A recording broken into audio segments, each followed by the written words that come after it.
Good morning student. मैं Shashi Maurya, your Hindi teacher, sunshine senior secondary school Jakhania Ghazipur से। आज मैं इस वीडियो में कक्षा 9 हिंदी के कृतिका के अंतर्गत मेरे संग की औरतें मृदुला गंगा रचित पाठ का शेष भाग पढ़ाने जा रही हूँ, जिसे आप ध्यानपूर्वक सुनेंगे और समझने का प्रयास करेंगे। देखिए, हम इसका सेशन शुरू करते हैं, जो कि लेखिका की जो दादी थी वह खुद लोटे से यानी आधा लोटा अपने पानी पीती हैं, आधा लोटा चोर को पानी पिलाती हैं और कहती हैं कि एक ही लोटे से हम दोनों लोग पानी पीकर माँ बेटी हो गए। अब इसके बाद चाहे तुम खेती करो या चोरी, अर्थात लेखिका यह कहना चाहती है कि उस चोर को चोरी करना छोड़कर उनकी दादी उनको खेती करने की सलाह देती हैं। अब आगे देखिए, बेटा बेचारा किस लायक रह गया होगा, सो रोमांच धंधा छोड़ खेती से लगा। अब वहाँ लेखिका कहते हैं कि अब चोर उनकी बातों का कोई जवाब न दे पाता है और वह चोरी छोड़कर यानी उनकी बातों को वो दिल से लगा लेता है और वह चोरी छोड़कर वो खेती करने लगा। सालों साल लगा रहा। जब मैंने उसे देखा तो बड़ा भला मानुष बूढ़ा लगा, मुझे डरा डरा हैरान सा।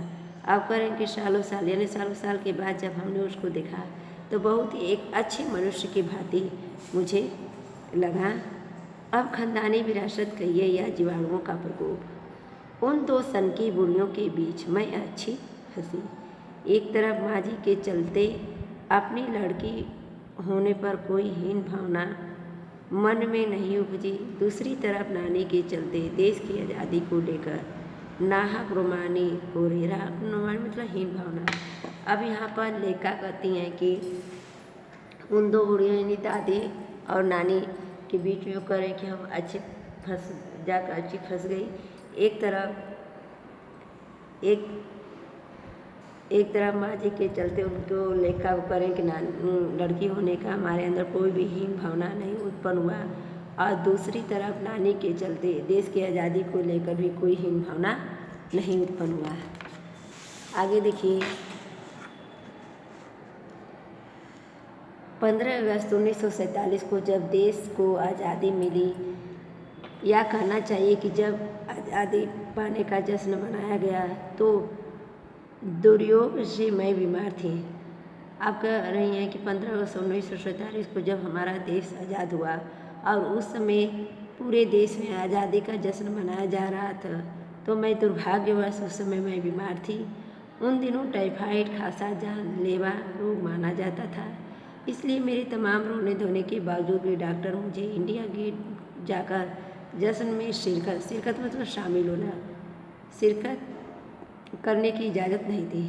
अब यहाँ पर लेखिका कहती है कि जब 15 अगस्त 1947 को देश में आज़ादी का जश्न मनाया जा रहा था, तो उस समय बीमार थी और टाइफाइड मुझे बीमारी था और उस समय मुझे डॉक्टर बाहर जाने से मना कर दिए थे और मैं उस जश्न में शामिल नहीं हो पाई।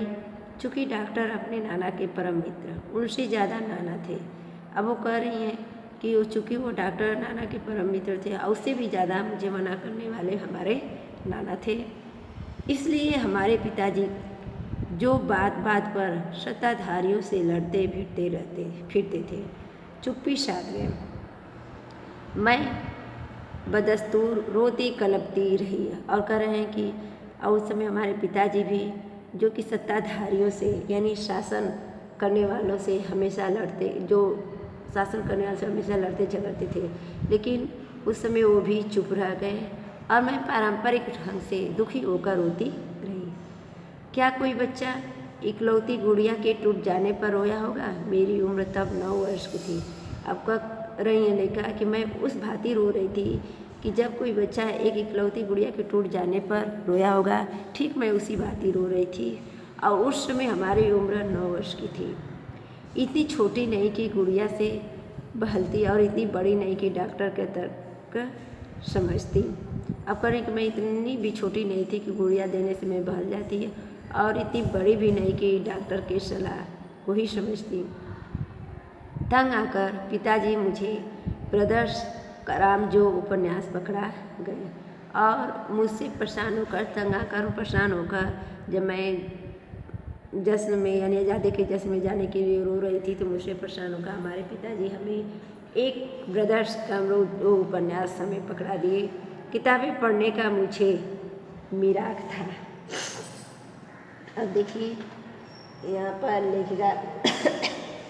लेखिका कर रही है कि उन्हें किताबें पढ़ने का यानी मिराक मतलब बहुत ही शौक था। अब वो कहती हैं कि जब कुछ देर बाद मैंने देखा तो पिताजी को छोड़कर घर के बाकी सब प्राणी पलायन कर चुके थे और पिताजी दूसरे कमरे में बैठे अपनी किताब पढ़ रहे थे। तो रोना धोना छोड़कर मैंने भी किताब खोल दी। अब वो क्या कह रहे हैं कि किताबें पढ़ने का मुझे बहुत ही शौक था और जब उन्होंने देखा कि पिताजी को छोड़कर घर के सभी सदस्य पलायन मतलब जा चुके थे और पिताजी दूसरे कमरे में किताब पढ़ रहे थे तो मैं भी रोना धोना छोड़कर किताब पढ़ना शुरू कर दी। एक बार शुरू कर लेने पर उसने मुझे इतनी मोहलत नहीं दी, मोहलत मतलब अवसर नहीं दी कि दोबारा रोना शुरू करूं या कोई और काम पकड़ूं। उस वक्त ब्रदर्स कराम जो मुझे देने में क्या तुक थी। अब वो कह रही हैं कि एक बार जब मैं किताब को पढ़ना शुरू कर देती तो मुझे इतना अवसर नहीं मिलता था कि दोबारा मैं शुरू करूं और क्यों कोई काम करूं। और उस वक्त और करें कि उस वक्त मुझे ब्रदर्स कामरोज देने का क्या तुक था। तब मेरी समझ में नहीं आया किताब कितनी समझ में आई जब वह अब तक नहीं जानती, क्योंकि उसके बाद इतनी बार पढ़ी कि सारे पाठ आपस में गुडक मडक हो गए। गुडक मडक मतलब घुल मिल गए। अब करें कि मैं एक बार किताब को पढ़ी तो मुझे कोई समझ में नहीं आई, लेकिन उसको मैं कई बार पढ़ी और जब कई बार पढ़ी तो मैं उससे क्या हो गई, घुल मिल गई। कितनी पहली बार में पल्ले पड़ा, कितने बाद में कहना मुश्किल है, पर इतना विश्वास के साथ कर सकती हूँ कि उसका एक अध्याय जो बच्चों पर होने वाले अनाचार अत्याचार होता है। अब करें उस उपन्यास को जब मैं पढ़ रही थी तो पहली बार पढ़ने के बाद मेरे ऊपर कितना उसका प्रभाव पड़ा और बाद में हम पढ़े तो कितना इसका प्रभाव पड़ा, यह कहना बहुत ही मुश्किल है। लेकिन लेखिका कहती है कि उन्हें विश्वास इतना ज़रूर था कि जो उसका एक अध्याय था बच्चों पर होने वाले अनाचार और अत्याचार पर था, जो कि मुझे पहली बार में लगभग कंठस्थ हो गया, जो कि मुझे पहली बार ही क्या हो गया था, याद हो गया था। उम्र के हर पड़ाव पर वह मेरे साथ रहा और कर जैसे जैसे हमारा उम्र बढ़ता गया वैसे वैसे ब्रदर्स का जो उपन्यास का बच्चों के ऊपर अनाचार और अत्याचार का अध्याय था वह मुझे याद रहा और उम्र के हर पड़ाव में मेरे साथ रहा। यानी जैसे जैसे मैं बढ़ती गई वैसे वैसे मुझे वह याद रहा।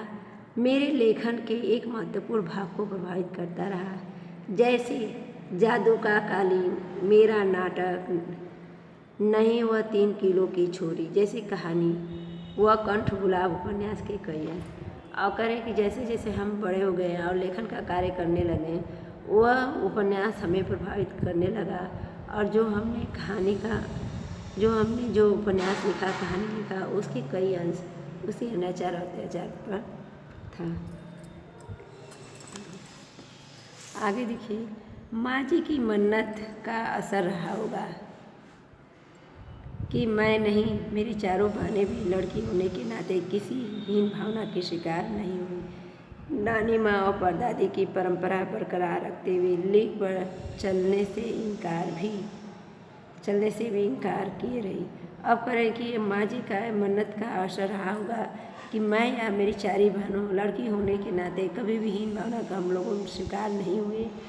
नानी माँ और परदादी की परंपरा बरकरार रखते हुए उनकी बनाई गई जो राह था उस पर हमने कभी चलने से इनकार नहीं किया। ठीक, तो बच्चों मैं उम्मीद करती हूँ कि आपको समझ में आ गया होगा। फिर हम नेक्स्ट वीडियो में आपसे मिलेंगे, तब तक के लिए धन्यवाद।